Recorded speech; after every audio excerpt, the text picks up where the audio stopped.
10 सितंबर 1965 को पंजाब का खेमकरन सेक्टर में असम उत्तर विलेज में भारत और पाकिस्तान के बीच में युद्ध हुआ, जिसमें वीर अब्दुल हमीद ने अकेले ही पाकिस्तान के 8 अमेरिकन एडवांस पेंटेड टैंक को उड़ा दिया। उनके पास 106 mm की रिकाइलस गन की एक सिंपल जीप थी। नॉर्मल टैंक पाकिस्तान का सामने आ जाता है और सामने उड़ाते हुए वे शहीद हो गए। एक यूजर हरप्रीत का कहना है उन्होंने 2 दिन के अंदर में 11 टैंक उड़ाए थे। वीर अब्दुल हमीद ने जिस जीप का इस्तेमाल किया था उसे जबलपुर के ग्रेनेडियर रेजिमेंट सेंटर में रखा गया।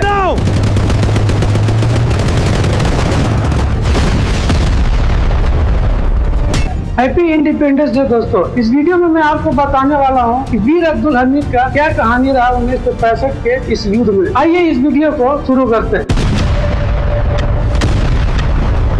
वीर अब्दुल हमीद का जन्म 1 जुलाई 1933 को उत्तर प्रदेश के गाजीपुर जिले के धूमपुर गांव में हुआ था। वीर अब्दुल हमीद के पिता मोहम्मद उस्मान कपड़ों के सिलाई का काम करते थे। हालांकि वीर अब्दुल हमीद का कोई इंटरेस्ट इस काम में नहीं था। जिस टाइम वीर अब्दुल हमीद ने सेना ज्वाइन किया उस टाइम उनका उम्र था मात्र 20 साल। उनकी पहली पोस्टिंग हुई ग्रेनेडियर में कर दी गई। 10 सितंबर 1965 को सुबह 8 बजे पाकिस्तानी सेना ने खेमकरन सेक्टर में भिकिविन रोड पे चीना गाँव के आगे एक इम्पोर्टेंट एरिया पर पाकिस्तानी ने पेंटन टैंक की एक रेजिमेंट के साथ हमला कर दिया। हमले से पहले भारी गोलीबारी हुई और दुश्मन टैंकों ने 9 बजे तक उस चौकी पे घुसपैठ कर गए। 1962 में भारत को चीन से मिली हार के बाद पाकिस्तान ये समझ बैठा था कि भारत की सिचुएशन इस टाइम बहुत कमजोर है, क्यों न कमजोरी का फायदा उठाकर इंडिया पे हमला कर दिया जाए। लेकिन पाकिस्तान को इस बात का अंदाजा नहीं था कि भारत इस समय कमजोर नहीं बल्कि और अधिक मजबूत हो गया है। चीन से युद्ध को अभी कुछ ही वर्ष हुए थे कि पाकिस्तान ने मौके का फायदा उठाकर 1965 में हमला कर दिया। युद्ध के दौरान वीर अब्दुल हमीद की तैनाती पंजाब के तरन तारण जिले के खेमकरन सेक्टर में हुआ था। 8 सितंबर की रात पाकिस्तान ने अपने अमेरिकन पेंटन टैंक के साथ युद्ध में एंट्री की। पाकिस्तान के पास जो ये टैंक था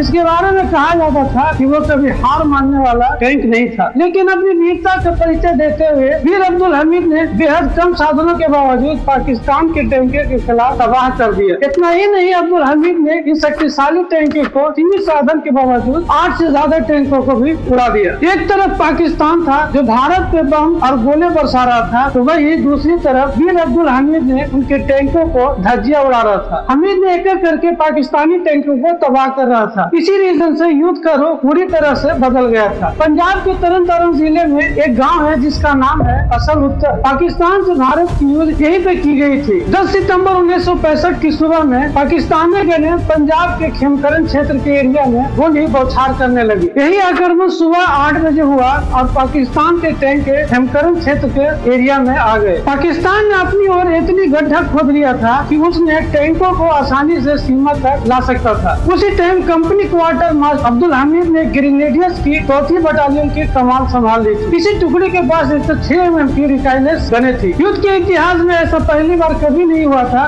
कि किसी पैदल सेना ने इतने सारे पाकिस्तानी एडवांस टैंकों को उड़ा दिया था। 4 ग्रेनेडियर्स के अब्दुल हमीद ने अपनी 106 mm की RCL तोपों से 8 पाकिस्तानी पेंटेन टैंक को उड़ा दिया था। अब फिर एक पाकिस्तानी टैंक सामने से आ जाता है और उसको उड़ाते हुए देश के लिए हमीद ने 10 सितंबर 1965 को वो शहीद हो जाते और उन्हें भारत के सर्वोच्च वीरता पुरस्कार परमवीर चक्र से सम्मानित किया गया था। 28 जनवरी 2000 को भारतीय डाक विभाग द्वारा वीरता पुरस्कार विजेता के सम्मान में 5 डाक टिकटों के सेट में 3 रुपये का एक सचित्र डाक टिकट जारी किया गया। इस डाक टिकट पे रिकाइलस राइफल से गोली चलाते हुए जीप पे सवार और अब्दुल हमीद का रेखाचित्र उदाहरण के तौर पे बनाया गया है। 4th ग्रेनेडियर्स ने वीर अब्दुल हमीद को स्मृति के रूप में वहाँ पे एक खबर भी वहाँ पे बनाया गया है। तो कमेंट में बताइए ये टिकट अभी भी उस चित्र के साथ मौजूद है या हटा दिया गया। इस वीडियो को देखने के लिए बहुत बहुत धन्यवाद। Thank you. गणेश।